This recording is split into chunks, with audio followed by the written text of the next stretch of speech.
you an idea of what's going on with play posit. So a couple things. This is all of the play posits for the semester. It looks, I was going to say 15. I don't know if there's 15 or not. There's 15. I think there's 15. So this is what I see. I can then also see who's in it, and then I can also go to a grade book. So we'll show you the grade book real quickly. That's not what I wanted to look at. What I go through and do is I open each of the individual bulbs, because that's what they've decided to call them. So this one is the Unit 1 Everything video. Everybody's already watched it, so theoretically I could go through and grade it. And if we look at some of these scores, 80, 70, 70, there's a 40, 70, 50, okay, 100. So we might be looking at those and being like, those aren't the greatest. So number one, the first thing that I go through and do, oh, sorry, Crystal, is I would look to see that you've completed it. If you've completed it, that gets full points. But you'll notice that we see greens and reds and all sorts of stuff like that, okay? What I immediately go through and do once I open it is I ignore pretty much all of this and I just download it. Once I download it, I have to force my computer to open it in Excel because I don't like the other version. And then I do this painful process.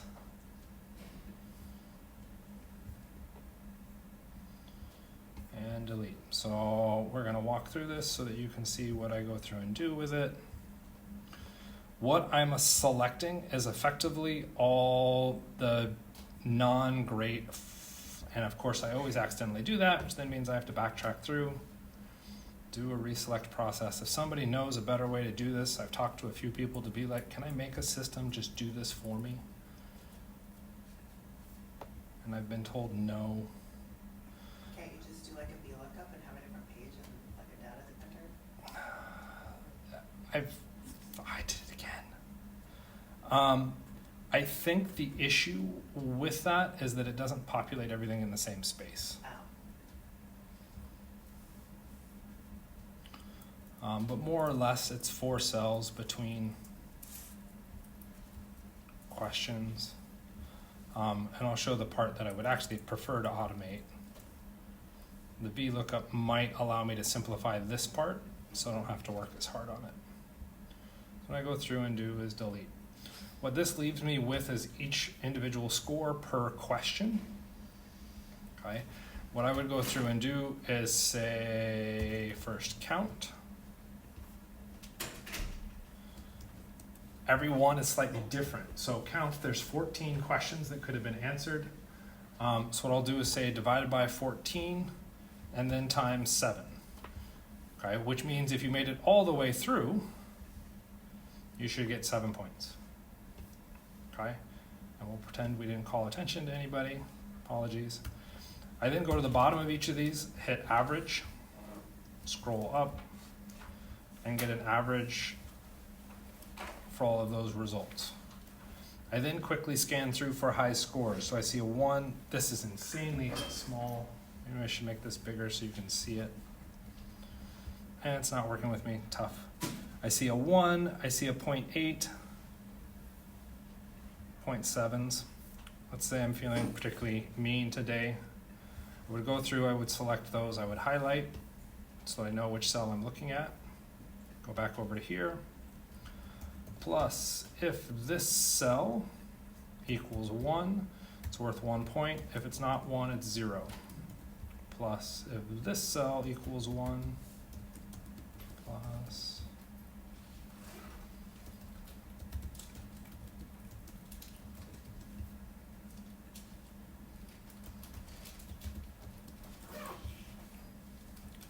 of course, I made a typo in there. That's what happens when everybody's watching me. I think I got it. Here we're totaling 11. I only want 10 points, but what I'm trying to do is kind of maximize results. So now what I'll go through and do, or what I would go through and do, is I would double back to the names and delete any multiple entries. So for instance, sorry, Annie, I'm going to call attention to you. Annie's completed it 3 times, which is fine. I have no objections to that. I'm going to look at those 3 scores, say which one's the highest. I see there are 2 that are 11. That was the max I could possibly get. I'm going to delete the other 2, see if that changes my averages at all. I don't think there are any other multiples. We'll actually delete that name because she's not here. Looking at those percentages, it doesn't really change much, so what I'd go through and do is delete one of those last two.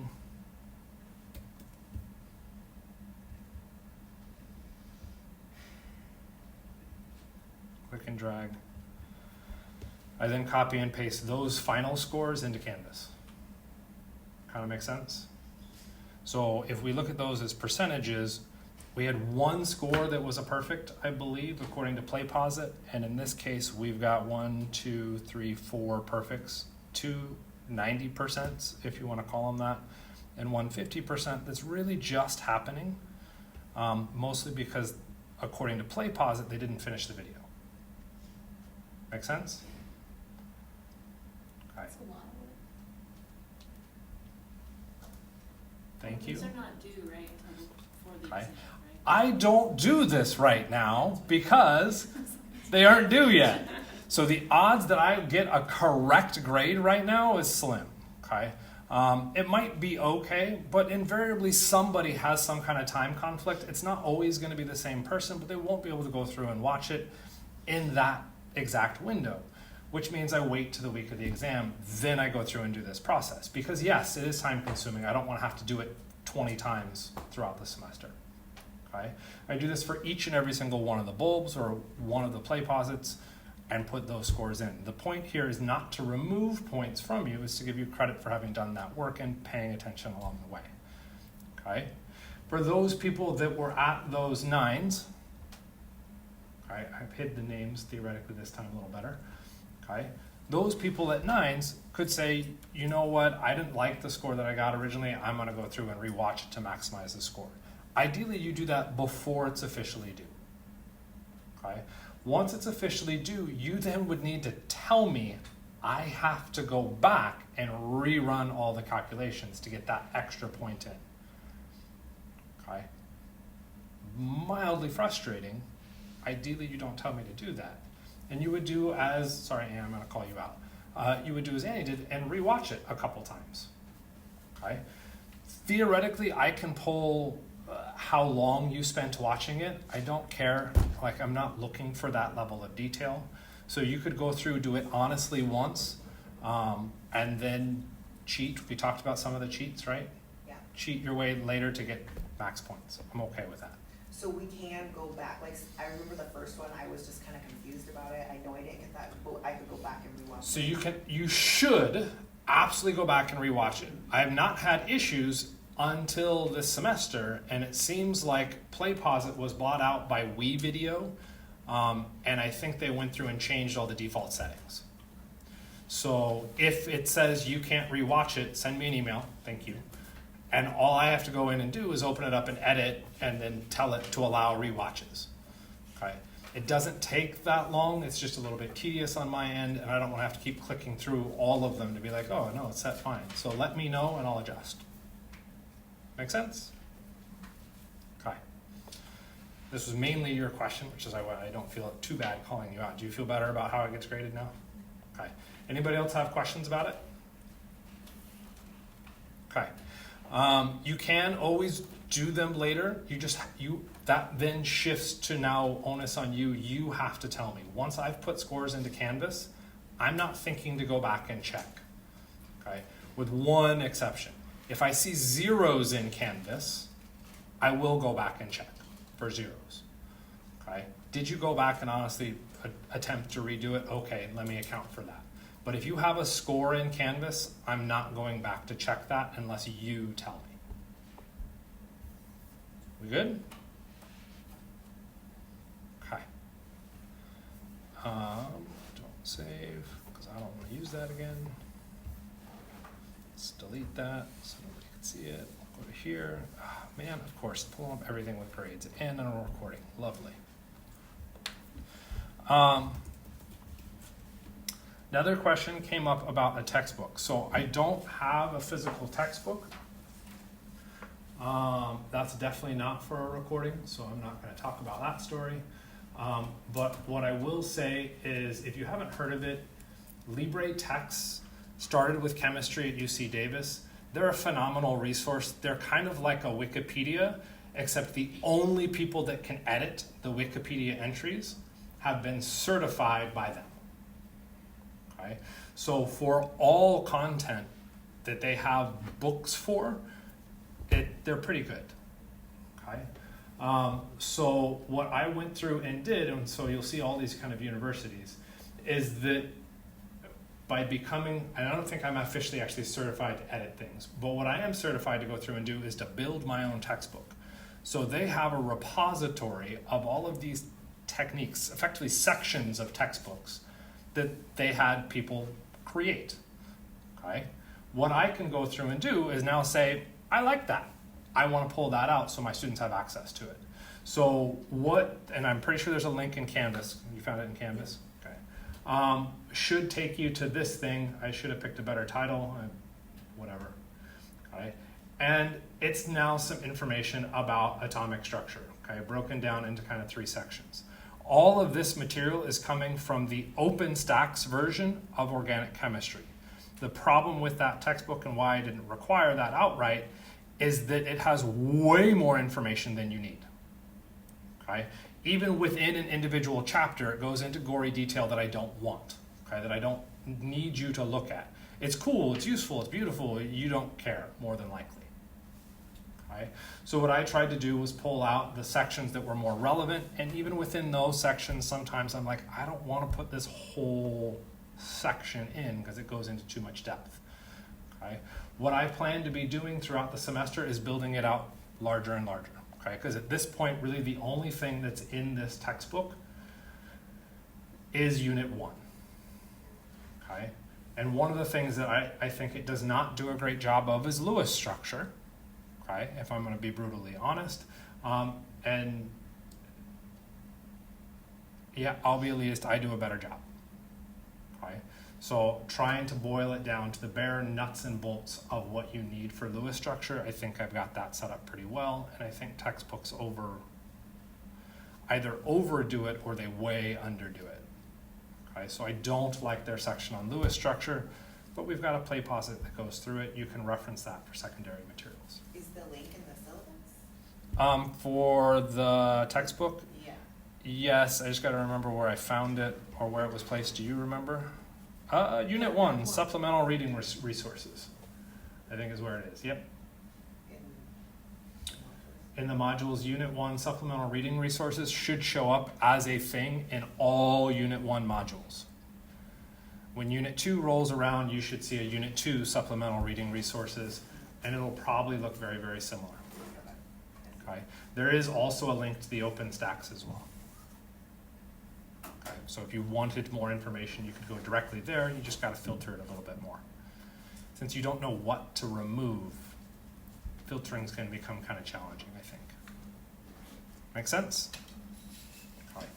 I will also add that I'm attempting to pay somebody who maybe they go through and watch this video and they will understand I'm mildly frustrated to help kind of get content in there. I've already created kind of a rough skeleton, and it's between them and me of trying to build it out, and hopefully they can help fill in the things that I pointed out as gaps, like Lewis structure.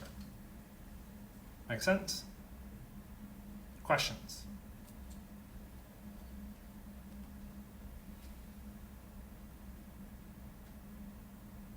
Okay. My question. We're now week 2. We've got paper homework due this Friday. How many of you have started? I'm still confused on what we're doing. Can we use the book? Okay, so you did have a question. Yes, I did. Okay, so the paper homework, you can use anything you want as a resource for those questions. So you can use pushing electrons. I will get up some practice problems. I just don't have that immediately available for Unit 1. I think I've got it for Unit 2, 3, and 4. I just don't have one for Unit 1 yet. Okay, so I'll try and get that later this week, but unfortunately probably not till Thursday. Okay, so I don't care what questions per se that you're doing for your paper homework. Okay, you should care because you want it to be relevant to the content we're talking about. Okay, so when we're talking through questions, and I'll point out some cases, you could do stuff from the lecture slides. Be like, ooh, I need practice on this. We went through it in class, but I didn't get it in class. Let me try it on my own. That's fine. I don't care. Okay? The point is that you're trying to draw structures out. You're trying to reason through it. Make sense? Okay. The way those get graded is I open it up and I just kind of look. Okay. Once those all get submitted, which should theoretically be this Friday, I will attempt to open up one of those in class on next Monday, and I'll just be like, hey, this is how I would go through and grade it. Okay. So you can get that kind of feedback loop behind it. Make sense? Okay. But the suggested questions, is that not suggested different questions? I forgot. Did I delete that though? Does it actually have the suggested questions in it? It might. It does. The link to OpenStax? Yep. And then touch that So the raw, and so this is something that Chem Libre can't do. They can't steal the questions out. So there are questions that I would recommend. So what I went through and did is looked at the end of the chapter questions within McMurray, and I pulled those questions, okay, with ballpark topics on what's happening within those. Okay. So far at this point in the semester, models, drawings, and formulas should be fair. Drawings and formulas are fair. We haven't talked about hybridization. Drawing and resonance, drawing maybe, resonance maybe not. Formal charge, yep. Drawing, yes. Some isomers we talked about in lab, not technically in lecture yet. Newman's, again, lab. Nomenclature actually is this week. Functional groups is something I'm pulling into the next unit, I think. I have to look at my schedule again. Okay, so most of those questions are fair game. I will point out, just so you're aware, there are exclamation points. Those exclamation points aren't like, that's an exam question. Those exclamation points, more than anything, are that's not an exam question. Okay? That's a very challenging question that really pushes the boundaries of what you should be able to do. Okay? So trying those every so often, I think, is a good practice, but realize those are going to be challenging. Make sense? Thanks for pointing that out. I forgot about those. Other questions? For this first paper homework, there is also this models document that was kind of footnoted, I guess, if you will.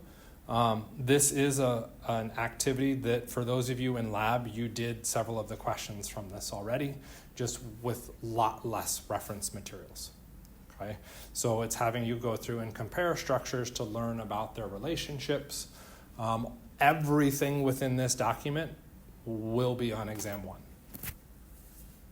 Okay? Some of it is much later in this first unit, probably week 4. But everything in this document will be on exam 1. I'm sorry, where is that again? It's right underneath, so it's week 2. It's right underneath the paper homework. Oh,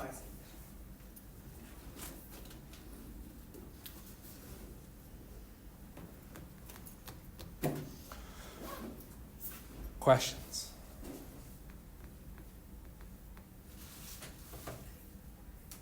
Are we sure?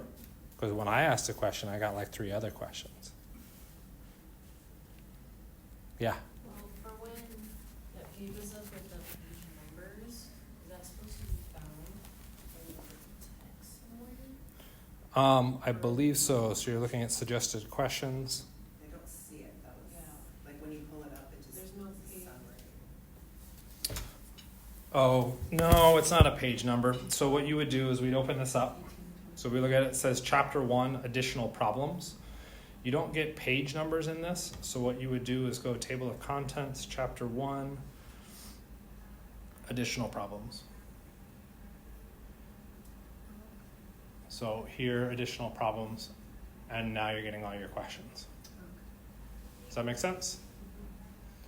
And yeah, because it's a digital textbook, they don't really have page numbers.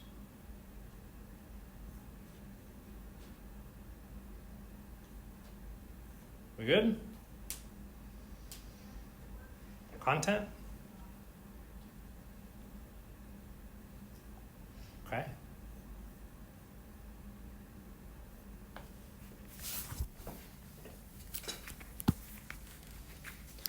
I believe there were some questions about multiple bonds. Okay. From last week. Whoops, turn my pen around. And one of the kind of structures that I would reference or mention within that would be if I asked for the Lewis structure of CO2. Okay. Generally speaking, I would say it's a bad question to ask, okay, CO2, and that's because y'all already know CO2. Okay. And more than likely, I could get students drawing out CO2, maybe with the lone pair electrons, kind of reflexively. Well, that has multiple bonds. Why do we need multiple bonds? Carbon needs 4. Okay, so there's this argument that we could potentially say that carbon needs 4. Okay, and again, I would be hesitant there. Okay, for a couple reasons. Number one, what is that combination of two lines supposed to represent? 4 electrons. A double bond. Thank you. 4 electrons was the more correct answer, but double bond was the one I was fishing for. Okay, so if that was a double bond, and that's a double bond, how many bonds are there around carbon? Okay, cool. I like that you're saying 4. That's a good sign. Most people would say 2. It has 1 double bond, 2 double bonds. It's got 2 bonds. It is better referenced as 4 bonds. Okay, that's good. Okay, but why do I need that for?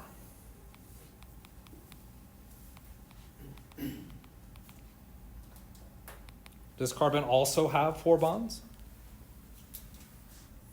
Why is that not valid? Isn't that the correct answer? Which one? The triple bond one? Nope. The triple bond one is actually technically incorrect. Top one's more correct. Didn't the video say that was the right answer? Okay, and this is where the video is trying to push on some of those boundaries on how do we know which one's correct. In the video, that is absolutely acceptable as an answer. It is still technically incorrect for the molecule of CO2. And the question becomes, why?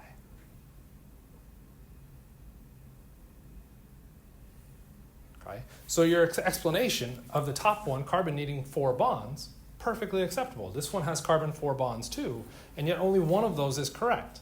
Why?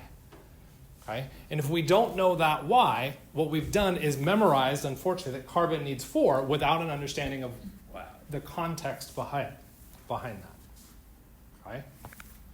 Well, that context behind it, since you mentioned it last week, there was a part in the video where it said, stop, you don't have to watch. If you're in Chem 130, sorry, wrong emphasis, in Chem 130, we're in 230. 230, we have to keep watching. And when we continue to watch, what do we find? Formal charge.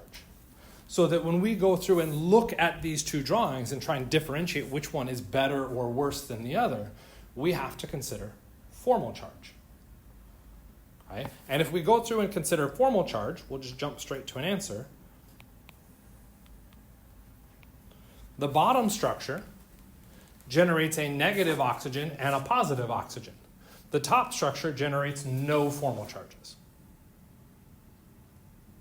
What's better, charge or not charge? Neutral. We want neutral, but doesn't a positive cancel out a negative? Isn't that still neutral? That's why I don't like neutral as a term, because neutral makes it sound like the total. Okay, I don't care about the total. Overall, I want no charge. That's not neutral, that's no charge. Minimization of charge. Okay? We still have this gray box of how did we get to those two potential answers. Okay? So in the video, we walk through how we would approach that. We start with our electrons. Carbon's supposed to have 4, oxygen's supposed to have 6. There's 2 oxygens, which means 12. 4 plus 12 is 16. Carbon is our center atom. We have the oxygens scattered around it. Could I have scattered it over here? Yes. That's also a tricky statement. We'll come back to that in a second. Now I can place electrons. Where do we place our valence electrons? This 16, where do I place those electrons?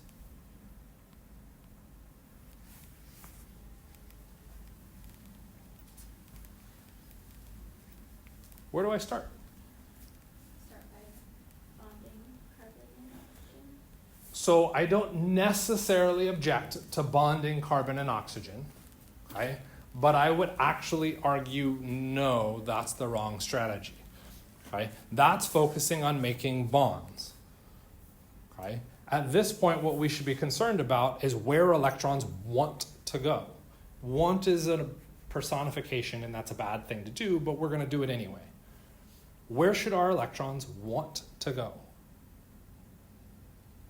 If I got Bill Gates standing next to me, and me, clearly and me, I said next to me, okay, and we looked at the flow of money, where's the flow of money going to go?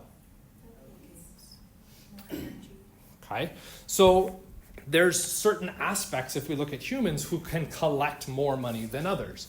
There's an innate characteristic, if you will, behind them versus others. Same thing's going to happen at chemistry. What we care about is where the electrons are naturally going to flow to. Do we have a way to describe the ability for an atom to attract electrons? Electronegativity. Electronegativity, now we go back. Remember early on we said we needed to know our trends in electronegativity. Here's a big reason why. I want to place the electrons around oxygen first. Which oxygen?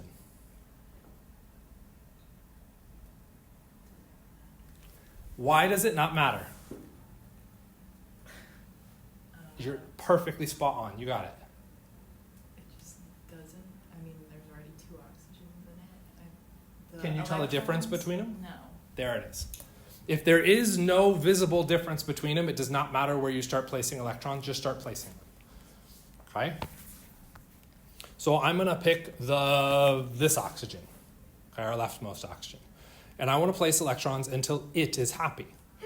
Well, what is the happy point for our atoms? 8. That's our octet. This is why octets become so important. Okay, so I'm going to start placing electrons around it. Back to your appointment of placing them with carbon, I am going to default to starting my pair of electrons there. Because if I'm going to make a bond, I'm going to need a pair of electrons there, so I'll go there. Is it really going to matter? No, because the end of my drawing is the exact same. Okay? I've only placed 8, I need 16, which means I need to place more electrons. Where do I choose to place those? The other oxygen, because the oxygen is, again, equally electronegative. There's my other 8. How many electrons have I shown? 16. It's now done as far as electrons. I could go through and show a bond or a line connecting atoms that had a pair of electrons between them, okay, and I would have that structure. Okay. What is the problem with this structure? I'll accept a couple answers. One is better than the other. C is not satisfy octet. I'll come back to you in a second. Carbon doesn't have 4. Carbon doesn't have 4 bonds. Okay. Again, I'm okay with that, but the more important part is octets. Carbon is missing its octet. It needs 8 electrons.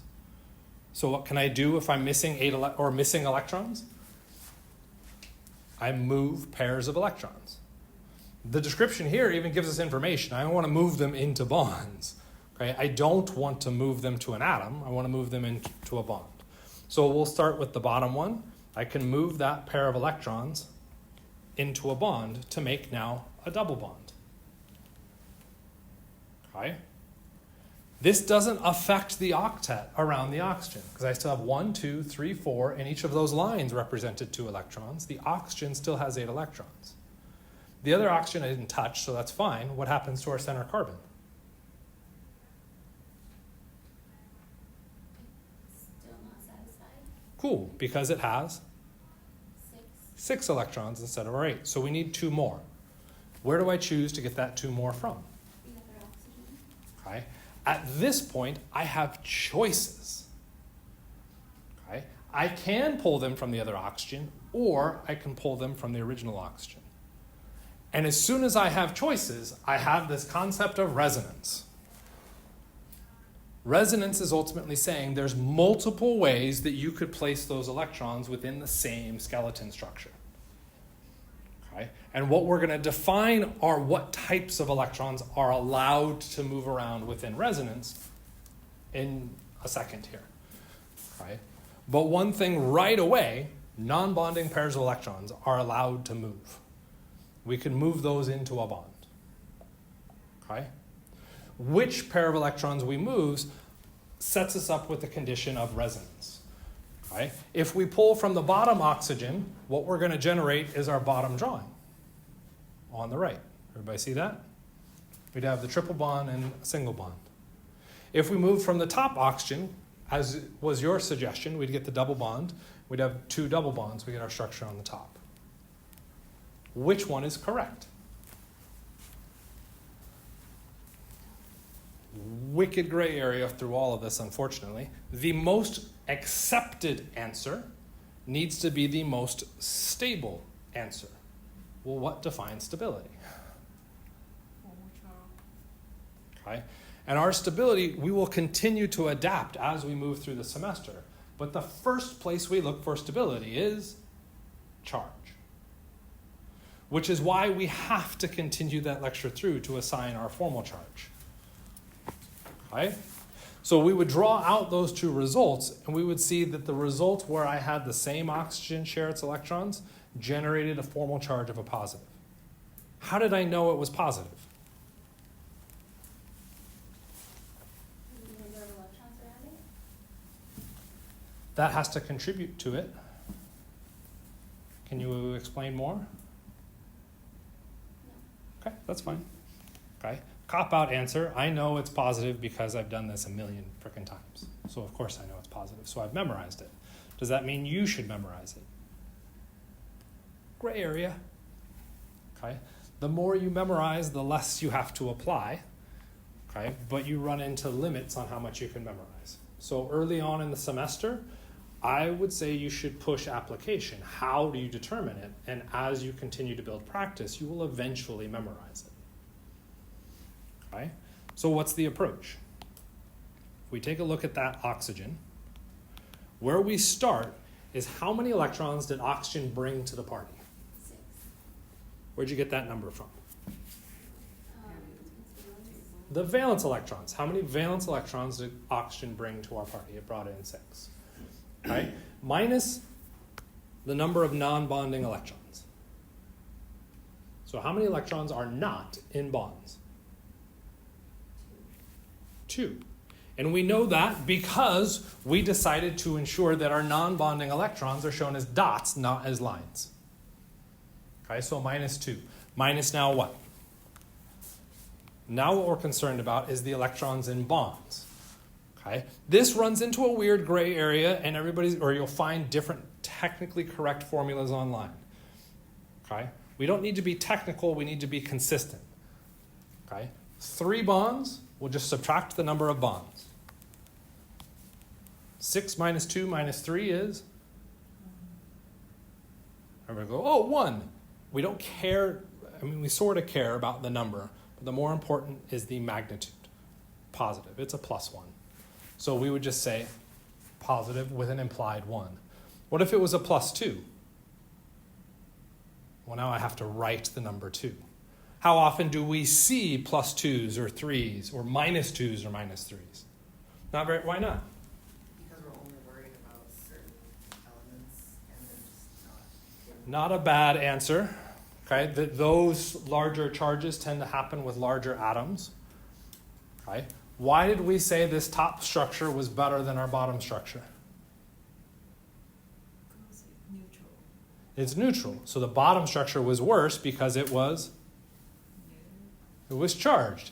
We don't like charge. And if we don't like charge, what would we expect the numerical value to be associated with the charge? It should be as small as humanly possible. Those larger those numbers, the more reactive they are, the more potentially dangerous and toxic and all those other nasty things. So that if we're looking at relatively simple molecules, we would expect charges in the +1s and -1s. We're not going to see very many charges that would push beyond that. Kind of, sort of? What happens if we move to the other oxygen?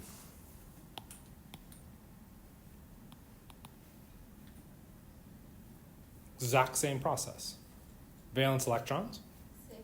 still 6. How much did it bring to the party? And then how did those get dispersed, or how did the rest of the electrons get dispersed around it? Minus the number of non-bonding electrons, 6, minus the number of bonds.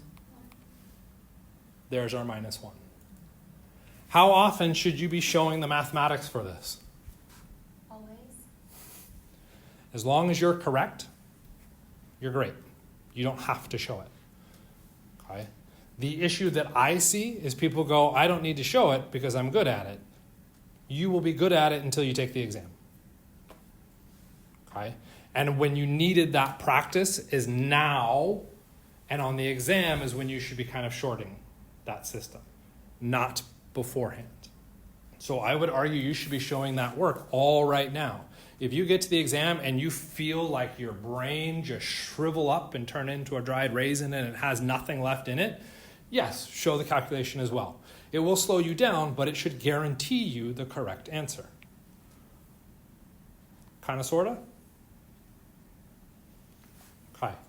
So when we're looking at our Lewis structures or our resonance contributors, one of the first things that we want to look for is the minimization of charge. So if I find out there's multiple ways to place electrons within my molecule, I want to say my best structure is the one without charge. Okay? In this particular scenario for carbon dioxide, we had 2 results. And if you're asked to draw a Lewis structure for CO2, you should be drawing only the neutral one and not drawing the other one. That is insanely misleading. Okay? And the reason for it is that this charged one shows the chemistry. That shows how the molecule is going to react. When is that going to be relevant? For 3/4 of the semester. So I don't want you to ignore those quote-unquote bad resonance structures, okay, those charged ones, because they are useful. They provide some more information for us. Okay? What we'll hear kind of periodically throughout the semester is that if we were to look at these 2 structures for CO2, you'll hear me call this one the best, and this is the first worst. Okay? And if I want to understand how a molecule is going to react, I'm going to ignore the best structure and I'm going to look at the first worst. Because the first worst allows me to see the imbalance of electrons within that molecule and helps me to predict something about how the molecule reacts. Kind of, sort of? Questions before we add a layer? Maybe a dumb question, but for the top example, what is it? The top one? Yeah. Like the way that you distribute the electrons that aren't bonded, having it like on top and on bottom, does that matter? No, I mean like specifically No. like on the oxygen. Yeah, I think I get it, but that's what I'm going to push back to this. Does it matter that I'm showing the double bonds at right angles here versus straight? No. Yes. I don't know.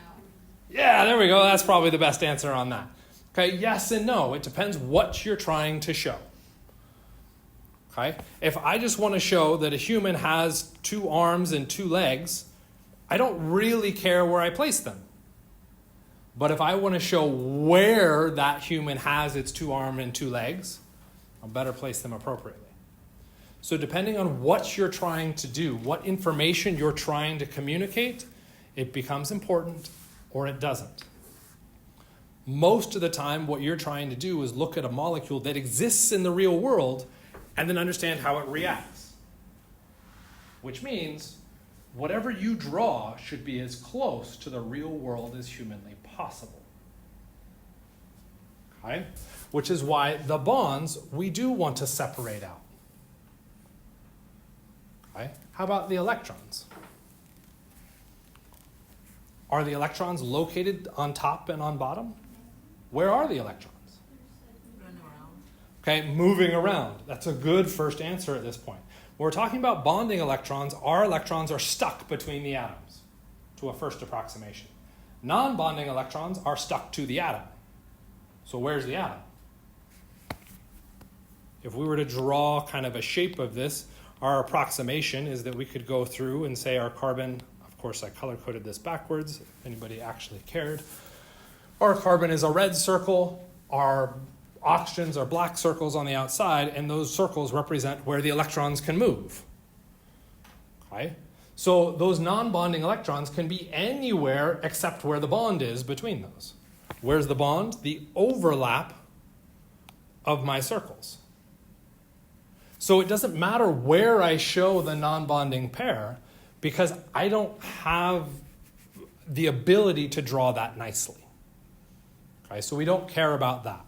The bonds we do care about because the bond is between two atoms. Now we have to provide a little bit more detail. Kind of make sense? Okay. So if I'm asked you just draw a Lewis structure, I don't care how you draw it. Shape becomes irrelevant because Lewis structure does not define shape. Something else does. We'll move to that in a little bit. More questions? Okay. Want to set you up, particularly because I saw the pushing electrons, for kind of the next stage. When we talk about organic chemistry, what we care about is how electrons move from one atom to another. We talked about looking at an atom sharing and making a bond. Eventually what we're going to get to is now taking this molecule and reacting it with another molecule, which means the electrons have to move from one molecule to the other. So I need to come up with a notation that allows me to show that and move. We can do that with resonance. Because in resonance, what we're saying is that these two structures exist and that really the electrons making those bonds could have come from multiple places. So how can I add information to this to show how these two structures are related? Well, what changed? What changed from this bottom structure to the top structure? It's where you put the bonds. What is the bond? The electrons. Cool. So what bond are you referencing? Are you going to go top or bottom? Like, you put more electrons on this side. Okay, so you want to look at the bottom. This line. So you're saying those electrons in green, right? Yes. Where should those be? On the other side. They should be over here? To do that. To do this, those electrons need to move where? Are you saying to the oxygen or to the bond? I don't know, maybe I'm confused at what you're asking. I want to know where you want to move those electrons. That's it. Okay, well, you can put those back over there on the other oxygen, unbond it, and Ooh. then take this one, and then you can bond it on that side. Okay. So I like this explanation a little bit better than your first one, and I should have not challenged you and should have run with your first statement. So let's double back to your first statement because I misinterpreted you. What I think you were trying to tell me is, whoops, that's not what I wanted to do, is that you wanted to put those electrons there. Well, yeah. Okay, pause. Don't. That's what you wanted to do. Okay. What we're now introducing is the concept of how electrons move. So a couple things I want to point out. If we look at that arrow, and I make it a little bit bigger, that arrow has two barbs on it. Guess what each of those barbs represents? Bonds.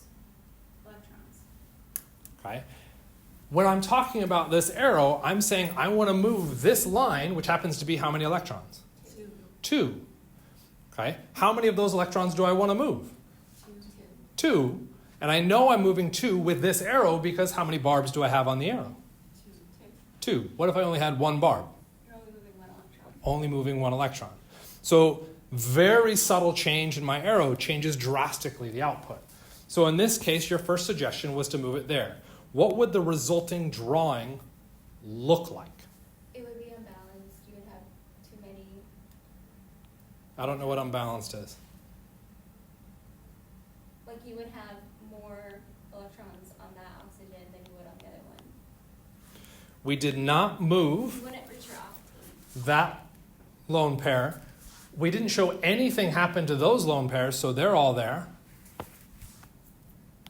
And this would be the resulting drawing. What is the problem with this resulting drawing? It goes over 8. I've exceeded the octet. Okay?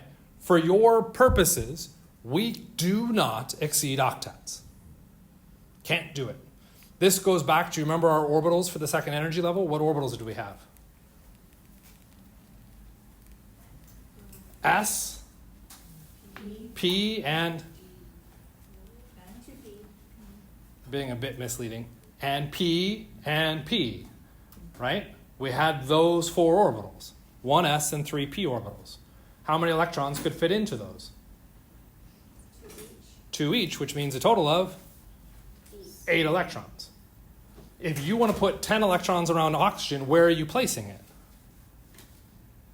In an orbital that doesn't exist. There is no other orbital at that second energy level, which is why we can't exceed the octet. Okay? So that arrow doesn't result in appropriate structure. It does what you want. Oh, I want a double bond. But you have to be careful how you move the electrons so that it actually represents those proper navigations. Okay? And I should backtrack that. You could still draw a structure where you've exceeded the octet. That's okay. This structure is invalid. So we would have to fix the issue. We fix the issue by moving electrons away from the problem. The problem was this oxygen had exceeded its octet. Okay? The only electrons we could really move away would be one of the bonds. Where do we want to move them away? That means, okay? But I'm drawing an arrow now on a structure that doesn't exist. Because I can't draw this exceeded the octet. So if I want to do this process, I have to put this arrow back on a structure that does exist. What is the net result of this arrow and this arrow happening simultaneously? Appropriate answer, absolutely nothing.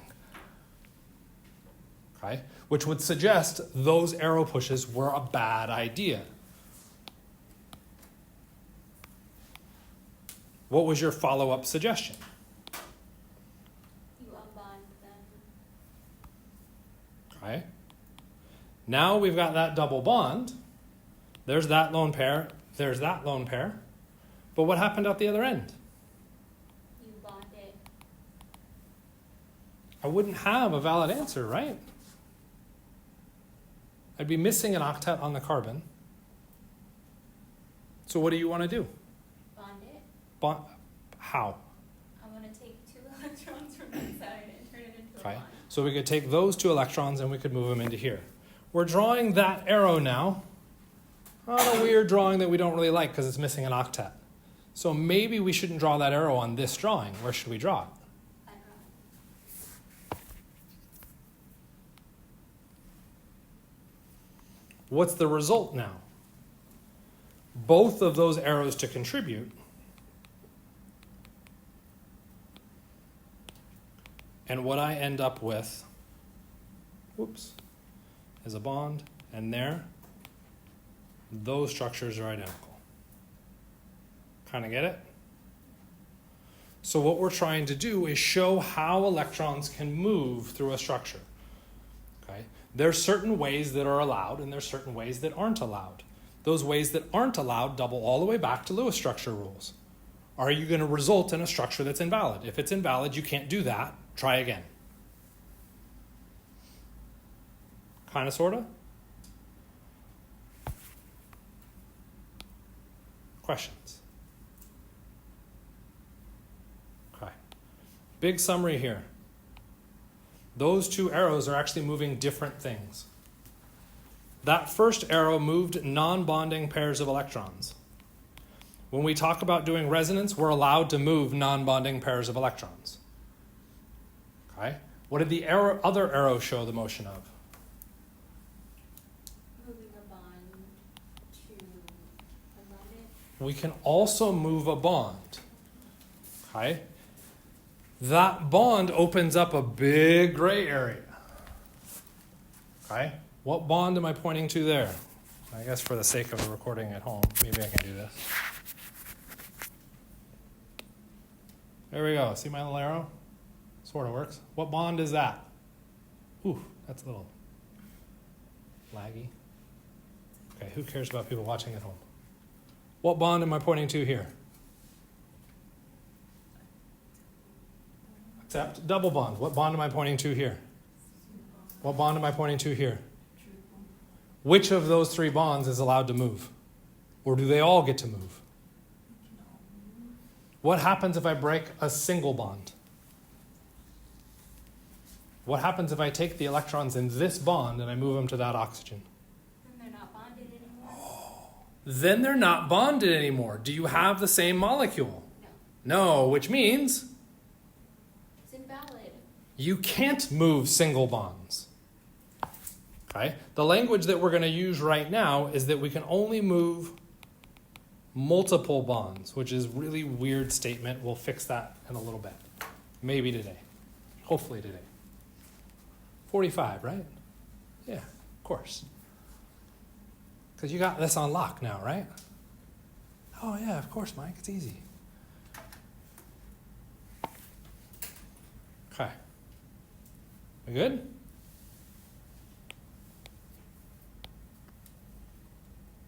Double back, make it a little bit easier if we did C2H2.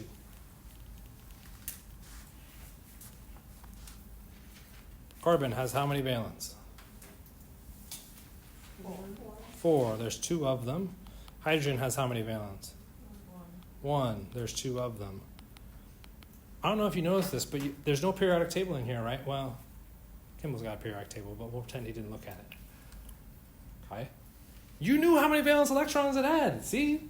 You've got that picked up and memorized already. So having that at your fingertips is a little bit easier than pulling up the periodic table. Oh, Katie also has one.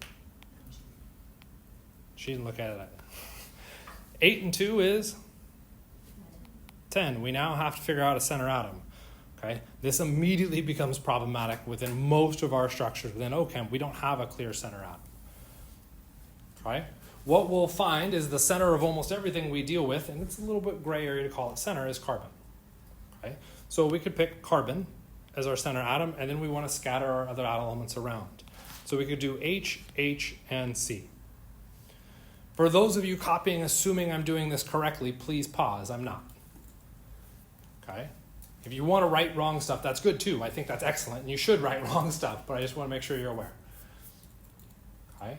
We now want to place electrons. Okay? Where do we start placing our electrons? We're at the most electronegative. The most electronegative. Which one's the most electronegative? Carbon or hydrogen? Carbon. Which carbon should I start placing them around? Why do you want to pick the center? I would agree with that. Because the hydrogen has to be bonded, so. I need to have bonds on those. That allows me to differentiate them. With the oxygens, I couldn't differentiate. I now have a way to differentiate. Okay, so we go 2, 4, 6, 8. Turn them into bonds. Okay, and we also drop in 2 out there. Gets us our 10, right? Now what do we do?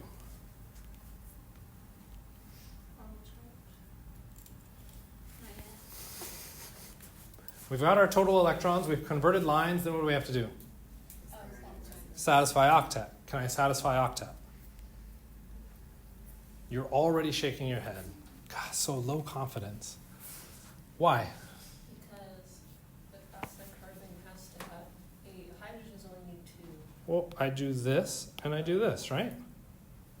What would that look like? Each one has to have complete. Oh, even that didn't get an octet either. Okay, so so you were right. Sorry, I was wrong. The carbon still doesn't have its octet, and I've exceeded the octet. So what does that mean?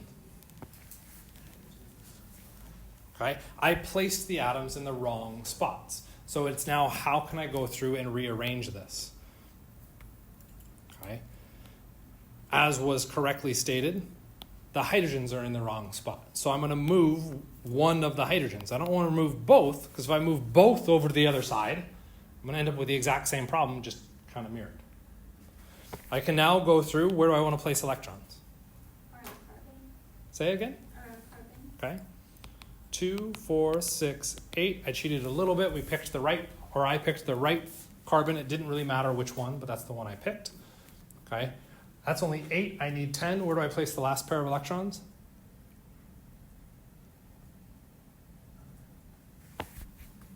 On the other carbon, right? Should I place them here? No? Cool. Okay. Do my carbons have all octets? No? What do I need to do to fix?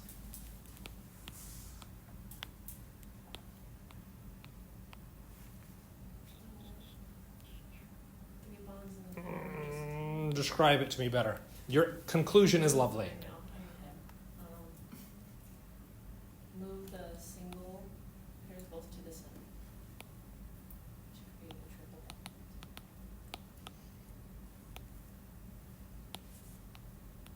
And I now have a triple bond. So why do we have multiple bonds? We have multiple bonds to satisfy octets for atoms. That's why multiple bonds come into existence. When we look at CO2, we don't just say CO2 has 2 double bonds. If we walk through that process, what we'll find is that one of our atoms will be missing an octet. The carbon will miss its octet. So we move electrons to stabilize that octet.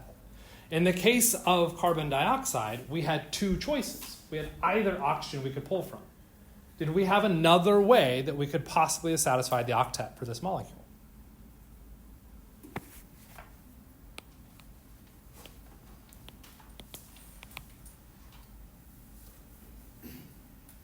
Remember, here's our problem, missing electrons. Do I have another way to fix that octet? Silence is again a good answer. Shaking your head is an even better answer. No, there's only one way. So what does that mean? Does this molecule have resonance? No. There's only one possible result. Okay? So just because you have multiple bonds doesn't mean you have the potential for resonance, or it doesn't mean you have resonance. It means you have the potential. Okay? Same kind of thing can come about with lone pairs. If you have lone pairs, you have the potential to do resonance, as long as there's multiple atoms that are missing electrons that you could move those lone pairs to. So it's a conditional system. You need lots of kind of multiple pieces contributing to that. Kind of, sort of? Okay. When we initially put this molecule together, I'll erase all that. We attempted to draw this and ran into that ugly mess where we couldn't figure out what to do, right? Didn't look right, it was ugly, and yada, yada, yada. If we look back at the formula we were given, the formula we were given didn't provide any real information about how to assemble the atoms. Okay? In this particular scenario, that was done intentionally to point out that formulas are complete and utter BS. We don't want to use formulas, okay? At least as they're traditionally given in Gen Chem. All of one atom, all of the next atom, all of the next atom, because that removes a lot of information. A subtle change to how I write out my formula can help me show the connectivity. So how can I rewrite the proper structure into a formula that helps me to see the connectivity?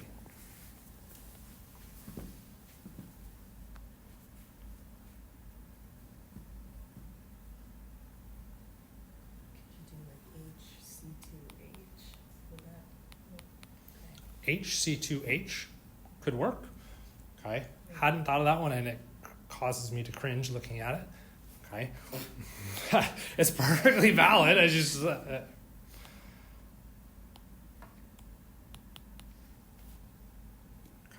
HCCH. Okay. It's a little bit more effort because then I have to draw a C instead of a 2, but that helps to show that there's this weird gap happening within there. Okay. I like this format significantly not better than your C2 option, but better than this one. Okay. But even this one hits some gray area depending on who you're talking to, because there's technically rules about how you order the atoms. Okay. So you might also see something like this. Okay. Because carbon's supposed to come before hydrogen when we look at a formula. Okay. Does that hide some of this information? Yeah, it does, unfortunately. Okay? But what we're doing is saying, starting with the C, it's bonded to an H. Well, I can only do one H, so I just draw the H anywhere, and now it has to be bonded to another C, which is then bonded to an H. So if we kind of reverse engineer that formula, I'm just reading left to right. Carbon bonded to an H, okay? Because when I draw my drawing, I'm usually left to right. Putting an H here, I'm not going to like, okay? Because I would then have to put the next atom next to it. And hydrogen can only have one bond. So as soon as I see that H, I'm going to draw it anywhere other than that spot, okay? And then I would show my other C, and then I would show my other H, okay? That should set off alarm bells that we've got some kind of weird octet issue because we're missing bonds. This is where we could double back, count out all the electrons like we did with Lewis structure. Or if we're familiar enough with this notation, we would recognize that that's immediately a triple bond. Are you familiar enough yet? If you think you are, you're way faster than like the majority of people. Okay? It usually takes practice getting used to those notations. Okay? Never mind the fact that we've got at least 20 different functional groups and all of them have slightly different notations, that you're looking at very subtle changes behind those formulas.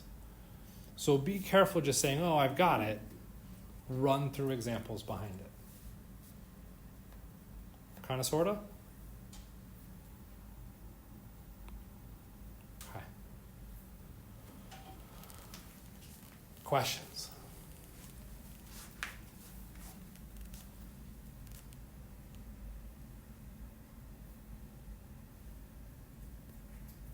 Should we just start playing on? Praying through the next thing that I want to see?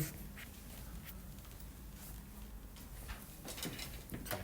We're going to do some pretty hot advancing through the slides here. This is an important thing to note. We aren't going to manipulate it a whole lot yet, but I want you to be aware of it right away. In Gen Chem, theoretically, you heard about different bonds. We had covalent bonds, and we had ionic bonds. That was real early on in your Chem 130 career, because you talked about nomenclature. Okay, so we had rules for ionic compounds, rules for covalent compounds. Theoretically, as you moved further through the semester, you hit covalent compounds and you go, but there's different types of covalent compounds. Okay? Those different types were polar covalent compounds or nonpolar covalent. I wanted to say bonds. Bonds. Which means you really have three types of bonds as far as organic chemistry goes. We have ionic, polar covalent, and covalent. I get lazy and don't write the word nonpolar covalent. Okay? But when I just say covalent, we're kind of implicitly saying nonpolar covalent. One of the things that you need to be able to do is quickly assess when an individual structure is shown what bond types are present. Okay? Why would I want to assess that I had an ionic bond in this molecule? Where's the most reactive spot in this?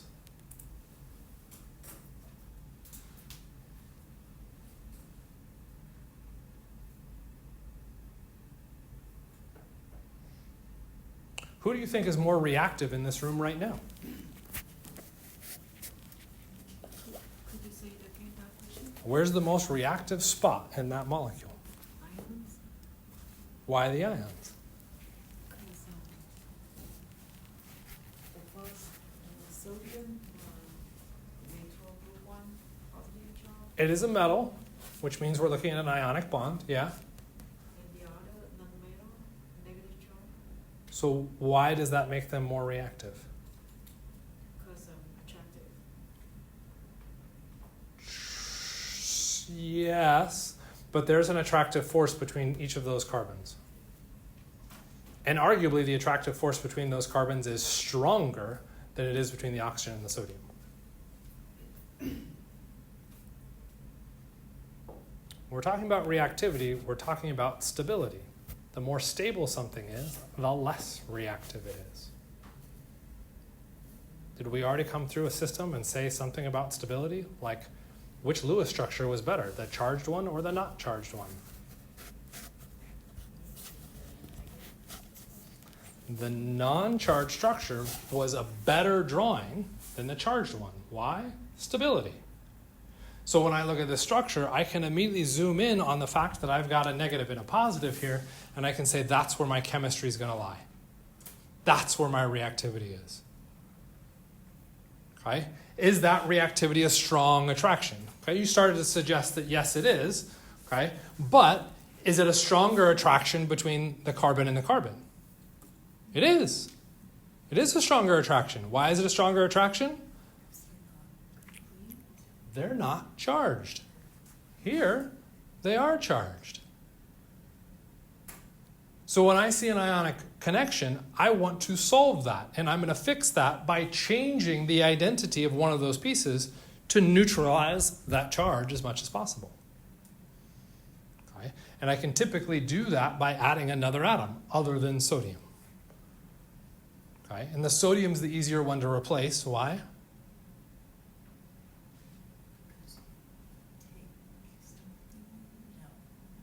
How is oxygen different from sodium in this drawing? It is charged. It's not connected to it. The oxygen has a connection to something else. The sodium doesn't have any other connections. So if I'm going to break that connection, I just break here. If I want to replace the oxygen, what do I have to do? I have to break 2 places. The sodium, I only have to break 1. It's going to be vastly easier to replace the sodium than it is going to be to replace the oxygen. Okay? So common misconceptions come to strength. Ionic is the weakest bond. Okay? Where that becomes misleading is when we talk about physical properties, which we will talk about in the next unit. Your biologists are probably telling you ionic bonds are the strongest. They're full of complete and utter stuff. Okay? Our covalent and our polar covalent bonds are by definition stronger than our ionic bonds. Okay? So we want to be able to look at those bonds and be able to classify an individual molecule relatively quickly to nail it down. When we look at this formula, how many carbons are present?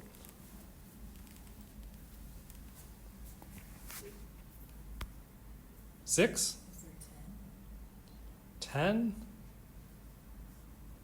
That helps. You're both wrong. Sorry. What'd you say? Every point is a carbon. 1 point, 2 points, 3, 4, 5, 6 points, 7. That is not a point, okay? Because what that is an oxygen atom. The point is ending at an oxygen, not as a carbon. Okay? So I have 7 carbons. How many hydrogens do I have?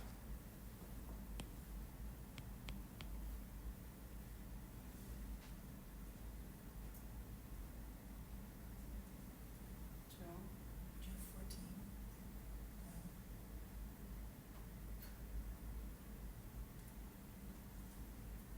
6. Better, but no. Let's take a look at this carbon. How many bonds are shown to it? 3. There's 3 bonds, which means, 1 hydrogen. next one, 3. which means, 1 hydrogen. 3. 1 hydrogen. 3, 3. Oh, 4. So 5. so no hydrogens. How about the next one? None. There's 4 bonds shown, so again, no hydrogens. So there's 5 hydrogens. Oxygen? 2. The oxygen you'll find becomes significantly easier than the carbons and hydrogens. Carbons are challenging because, do we see C's? Nope. Carbons are almost always implied by points. Okay? Hydrogens are probably the hardest to identify because they're implied based off of what's missing from the points that have been identified. So they become really challenging to nail down the hydrogens. That is going to haunt us a lot later in the semester. Oxygens are explicitly stated. Okay, so those should be really easy. I see an O, that's an oxygen every single time. Okay, officially I didn't leave it off. We do technically have the sodium out there too. Okay. Are you responsible for being able to identify these pieces? Yeah. Okay. You will absolutely see test questions like that. Here's a structure. Tell me what things are in it. So the Na depending on how you want to define it, yep. Okay. So very often when we talk about reactivity in the molecule, and to give you an idea, I will ask how this molecule reacts in second semester. Okay, or identify where the reactive site is in this molecule, and I'll get every question under the sun, or every answer under the sun. Oh, it's the pi bonds, it's the carbons, it's the oxygens. So right there, do the ionic bond, because that as an ionic bond, I know the electrons in that bond are moving one direction versus the other. They should move towards the oxygen, not towards the sodium, because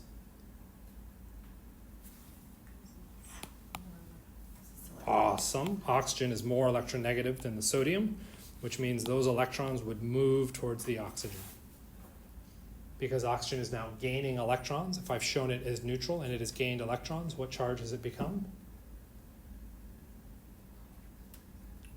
It gained something, so it should be positive, except what charge were electrons?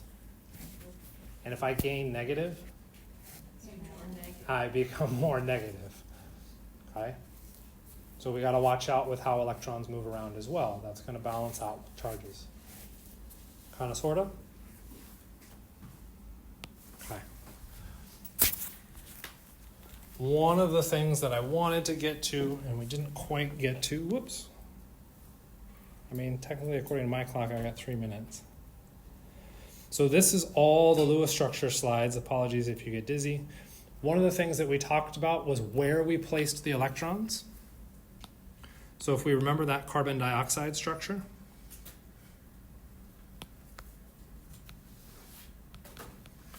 and we drew this, and I said, is it okay to draw that? Well, it depends on the question being asked. If all we want is just a Lewis structure, yes, it's absolutely perfectly acceptable to draw that. Okay? But if I care about what OCHEM is trying to do, it's trying to show the accurate representation of that molecule, that's not a very good representation. Okay? This is one of Lewis structure's failings. It does a horrible job at representing the actual three-dimensional molecule. To get the actual three-dimensional molecule, we have to add in varying levels of extra information. One of those simplest approaches is to talk about electron groups.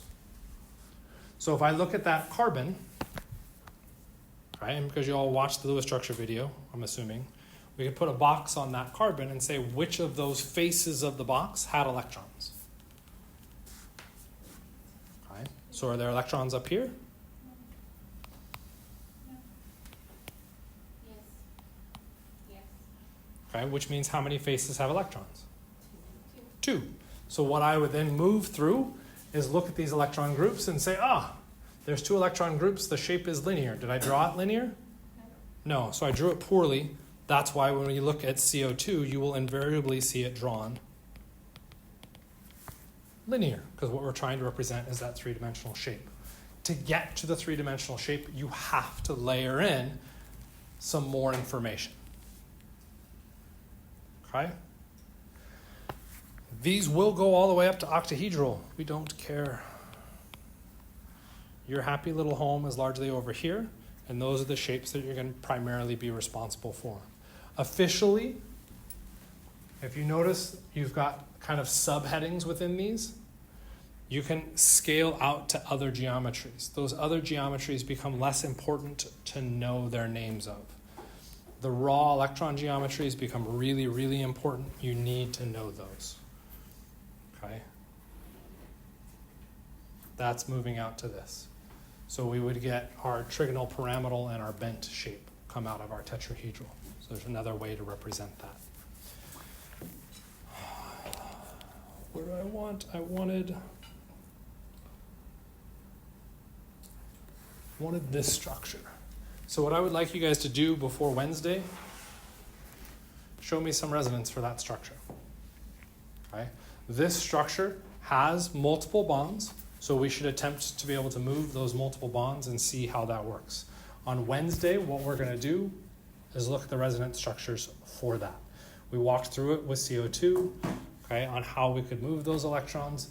This is a little bit more advanced. This starts to explain things. Multi-bond is how we defined it. We'll bring in on Wednesday what this term is referencing when we talk about a pi bond. Okay? That's going to bring in our atomic theory a little bit more. Okay. With that, I'm gonna go ahead and stop.